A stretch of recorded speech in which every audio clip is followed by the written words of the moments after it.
আসসালামু আলাইকুম প্রিয় দর্শক, জানিয়ে দেব এখনকার গুরুত্বপূর্ণ টপ নিউজটি। পুরো নিউজটি উপস্থাপন করব আমি নিপা আক্তার শিমু। এবার বিস্তারিত খবর।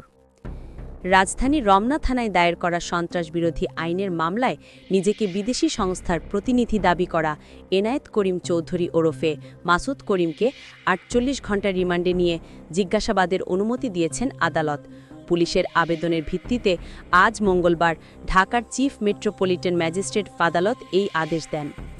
রাষ্ট্রপক্ষের আইনজীবী জানিয়েছেন, এনায়েত করিম নিজেকে একটি বিদেশি গোয়েন্দা সংস্থার প্রতিনিধি হিসেবে পরিচয় দিয়েছেন এবং বর্তমান অন্তর্বর্তী সরকারকে অস্থিতিশীল করার পরিকল্পনা নিয়ে বাংলাদেশে আসেন। তার দুটি মুঠোফোন জব্দ করা হয়েছে, যা ফরেনসিক পরীক্ষার মাধ্যমে আরও গুরুত্বপূর্ণ তথ্য পাওয়া যেতে পারে। একই সঙ্গে তিনি আর কারা এই ষড়যন্ত্রের সঙ্গে যুক্ত তা জানার জন্য তাকে রিমান্ডে নেওয়া প্রয়োজন বলে উল্লেখ করা হয়েছে। অন্যদিকে এনায়েত করিমের পক্ষে আইনজীবীরা আদালতে দাবি করেন তিনি ষড়যন্ত্রের সঙ্গে যুক্ত নন। গত ৬ সেপ্টেম্বর দেশে এসে গুলশানে অবস্থান করছিলেন এবং তার যুক্তরাষ্ট্রে ফিরে যাওয়ার কথা ছিল ১৪ সেপ্টেম্বর।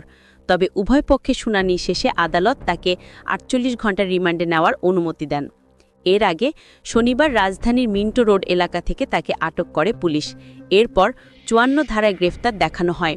পুলিশের দাবি, তিনি নিজেকে কখনো মার্কিন গোয়েন্দা সংস্থার উচ্চপদস্থ কর্মকর্তা, কখনো অন্য পরিচয়ে পরিচিত করাতেন। এভাবেই তিনি বিভিন্ন রাজনৈতিক দলের প্রভাবশালী নেতাদের সঙ্গে বৈঠক করেছেন এবং দেশের রাজনৈতিক পরিস্থিতি পরিবর্তনের পরিকল্পনার কথা বলেছেন। আদালতে জমা দেওয়া প্রতিবেদনে বলা হয়, তিনি ৬ সেপ্টেম্বর সকালে নিউ ইয়র্ক থেকে ঢাকায় আসেন। প্রথমে সোনারগাঁও হোটেলে অবস্থান করেন, পরে গুলশানে থাকেন।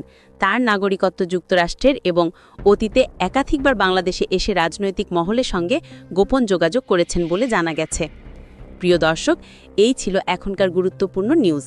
আরও গুরুত্বপূর্ণ নিউজ নিয়ে ফিরছি কিছুক্ষণের মধ্যে। নিউজগুলো সবার আগে দেখার জন্য এই চ্যানেলটি সাবস্ক্রাইব করতে ভুলবেন না। ধন্যবাদ।